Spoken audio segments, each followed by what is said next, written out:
বলবো আমাদের প্রতিবেশী দেশ একটা বা আমাদের দেশের কিছু বৈদেশিক নিয়ম নীতি আছে।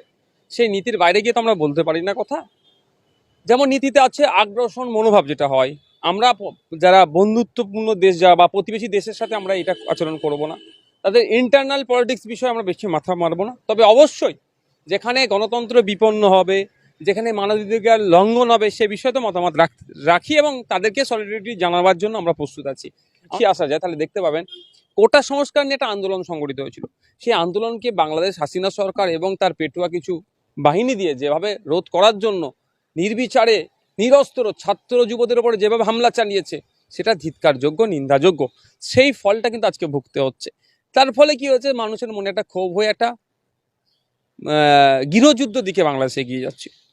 সবার সাধারণ মানুষ থেকে শুরু করে যারা আছেন তারা দেখুন একটা জিনিস, এই যে সরকার একটা ছেড়ে চলে আসলো, কোনো মানুষ পাশে পেলেন বাংলাদেশ সরকারের সেই অর্থে?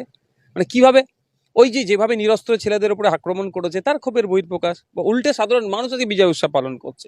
তার তো ব্যাপারটা হচ্ছে যেভাবে দমন পীড়ন করে রেখেছিল তার বহিঃপ্রকাশ এটা। কোটা সংস্কার আন্দোলনকে রেখে তারপরে আজকে যেভাবে গুলি চালিয়েছে এ করেছে, তারপরে ওখানকার সাধারণ মানুষ সহ এটাকে একটা করছে। তবে আমি এই প্রসঙ্গে একটা কথাই বলতে পারি, বিদেশ নীতিকে সামনে রেখে, যে আমি চাইবো বাংলাদেশ বাংলা ভাষায় কথা বলে, আমরাও বাংলা ভাষায় কথা বলি। একটা আলাদা আবেগ, দুটোই বাঙালি আমরা, আবেগ জড়িয়ে আছে। যখন নিরহ ছাত্রদের উপরে গুলি করেছিল, তাদেরকে যখন হত্যা করেছিল, তখন প্রতিবাদ জানিয়েছিলাম। আজকে আমি অনুরোধ করব যারা আন্দোলনরত আছেন, যারা আন্দোলনের নেতৃত্ব দিচ্ছেন, তাদেরকে শুধু এটুকুই বলবো যে ওখানে প্রায় 13,000 ভারতীয় মানুষ আছেন, বিভিন্ন কর্মসূত্রে পড়াশোনার জন্য আছেন, এবং ভারতীয় বংশোদ্ভূত যারা 3-4 পিঢ়ি আগে থেকে গেছে তারাও আছেন, এবং ওখানকার ভিন্ন ধর্মের মানুষ, সংখ্যালঘু সমাজের মানুষ আছেন, চাকমা জাতি অর্থাৎ আদিবাসী সমাজের মানুষ আছেন। তাদের প্রত্যেকে যাতে তাদের ঠিকঠাক করে থাকতে পারে, তার দায়িত্ব আশা করব আন্দোলন যারা নেতৃত্ব দিচ্ছেন তারা তুলে নেবেন।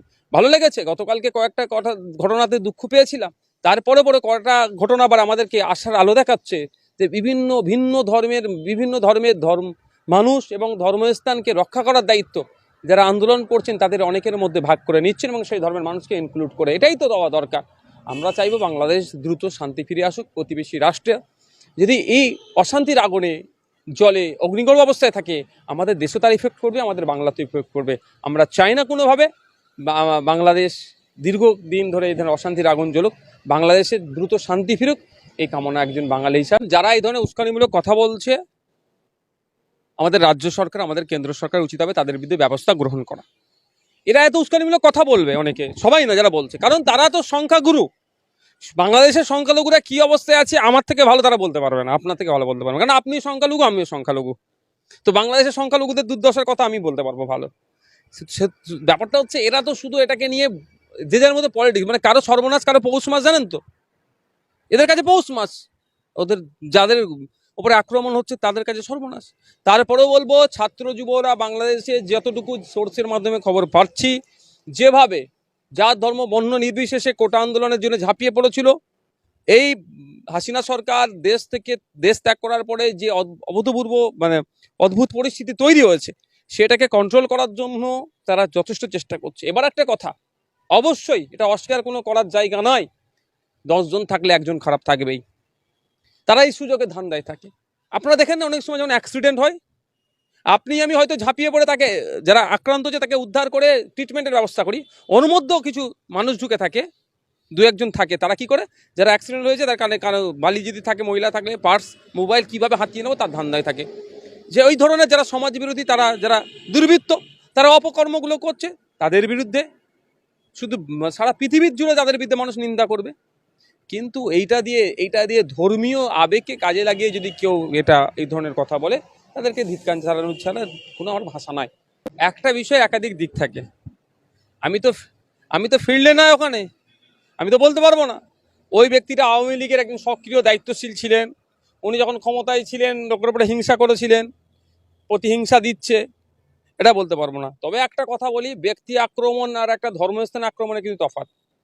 ওই ধর্মস্থানটা কিন্তু আওয়ামী লীগ বা বিএনপি বা জামাতের নয়, এই ধরনের ব্যাপার নয়। তো সে যদি কোনো ধর্মস্থানে এই ধরনের আক্রমণ করে থাকে, সেটা সত্যি নিন্দাজনক। আর আর যে কাঠ খাবে আংরা হাঁকবে কথায় আছে।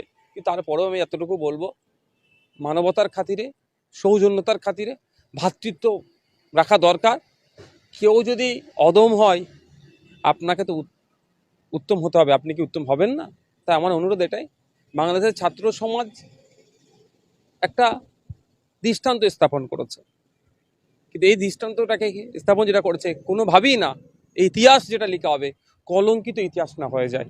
যে ইতিহাসটা লেখা হবে সেই ইতিহাসটা যেন বাংলাদেশের সমস্ত শ্রেণীর নাগরিকের জন্য কোনো বৈষম্য না হয়, কোনো রকম